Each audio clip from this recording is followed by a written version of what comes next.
하나님의 나라는 새로운 패러다임의 변화로 온다라고 나누었습니다. 그래서 세 가지 포인트를 좀 보면요. 첫 번째는 세례 요한은 제사장 출신이었습니다. 그 누구나 다 알 수 있죠. 제사장 출신이었죠.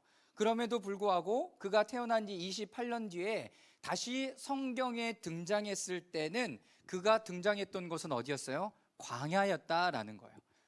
광야라는 그것이 중요한 의미를 주기도 하지만 그것보다 더 중요한 건 하나님의 부르심의 자리가 여기인가를 확인하라는 거예요.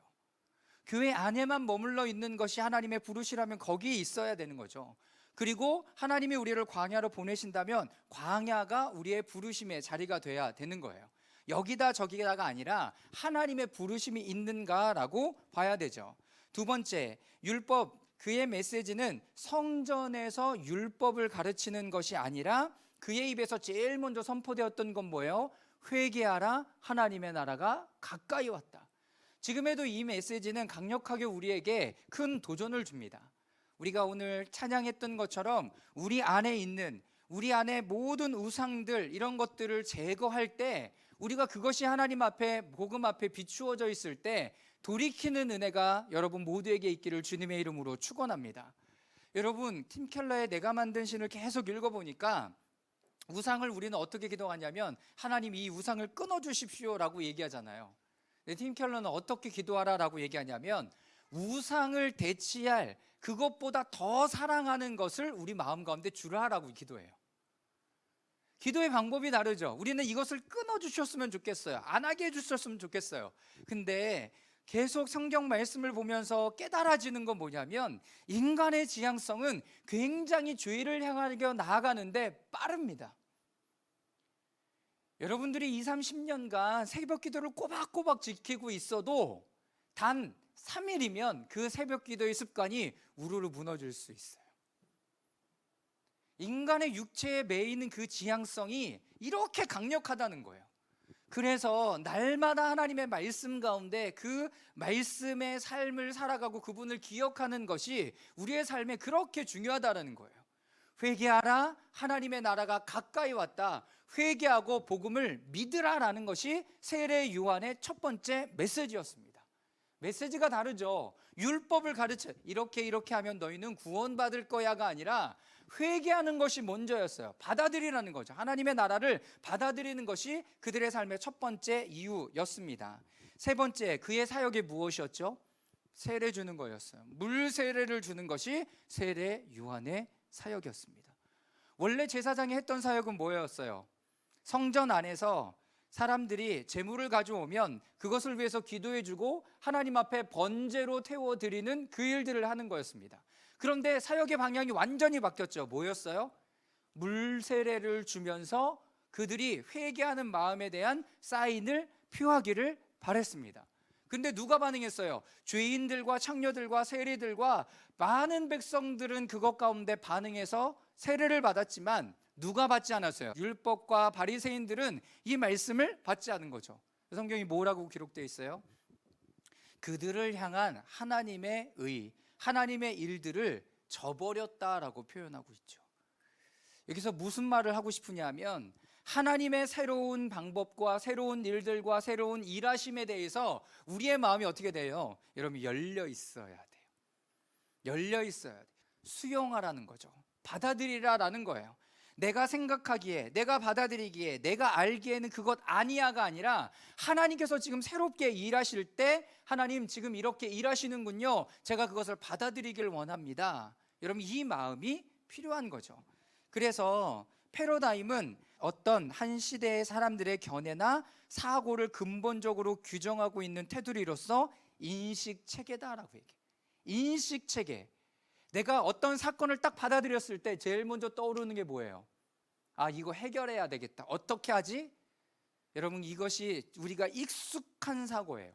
그러나 하나님의 방법은 뭐였어? 내가 무엇인지, 내가 누구인지 그 정체성 안에서 풀어가야 돼요.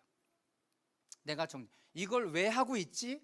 그 전에 내가 누구인지를 반드시 여러분 생각하고 고민하셔야 돼요. 자, 첫 번째, 우리는 새로운 패러다임의 기존의 모든 것을 무시하고 새롭게 하는 것이 아니라 삼위일체 되시는 하나님의 마음과 방식을 따라가는 것이다 라고 얘기했습니다. 하나님의 마음과 방식을 따라가는 거예요. 무조건 새로운 걸 하라라고 얘기하는 게 아니에요.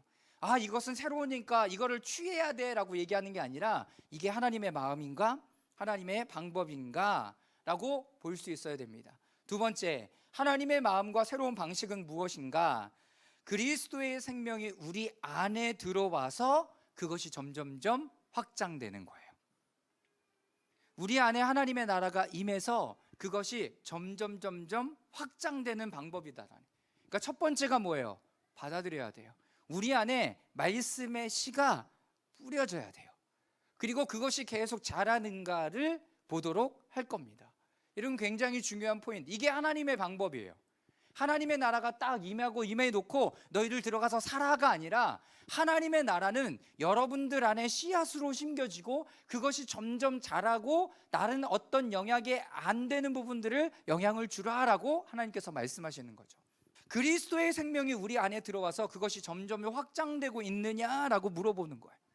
성장하고 있는가라고 물어보는 거죠. 세 번째, 우리에게 익숙한 삶의 방식은 가르치고 배우고 깨달은 대로에 사는 삶이 아니라 어떻게 하냐면 하나님의 영이 생명이 우리가 안에서 일하시고 그것이 점점점 확장되어 가는 것.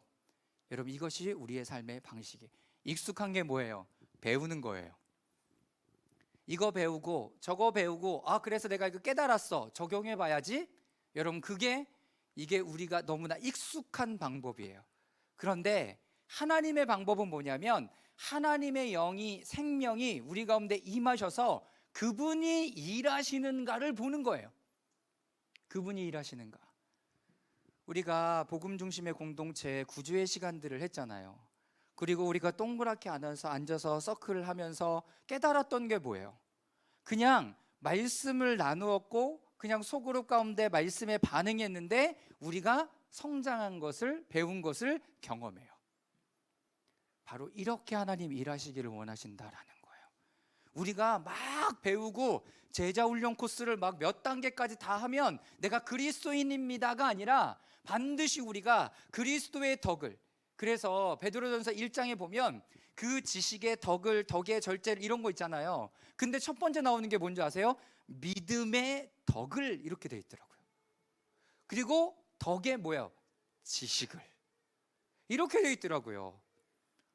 우리가 예수 그리스도를 믿을 때 덕이라는 건 뭐예요? 하나님의 성품을 닮아가는 거예요.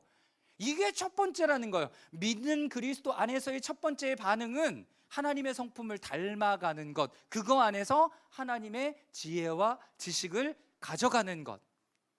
믿음의 덕의 지식을, 그리고 지식의 그 다음에 뭘까요? 지식의 절제를. 여러분, 이렇게 하니까 이해가 쉽죠? 여러분, 막 외우는 게 아니라 우리가 믿었으면 그리스도의 성품을 닮아가는 그 덕, 이 덕을 쌓아가는 것은 하나님이 주신 그 성품을 닮아서 내가 할 수 있는 만큼 다른 사람을 사랑하고 섬기고 돕고 나누는 일, 그거 안에서 하나님의 지혜를 배워가요. 그런데 그 지혜가 교만으로 나타나는 게 아니라 절제함으로 나타나죠. 내가 여기까지밖에 안 되는구나. 이만큼이면 충분하구나. 그 다음에 계속 하나하나 이렇게 나아가는 발걸음을 가져가는 거예요. 사랑하는 여러분, 여러분들 안에 이제 하나님의 나라가 씨앗으로 심겨진다면, 지난 1년간 했는데 또 올해도 하나님의 말씀이 또 심겨진다면 더 많은 분량을 자라갈 수 있겠죠. 여러분, 그것이 하나님의 나라를 누리며 살아가는 중요한 방법이 됩니다.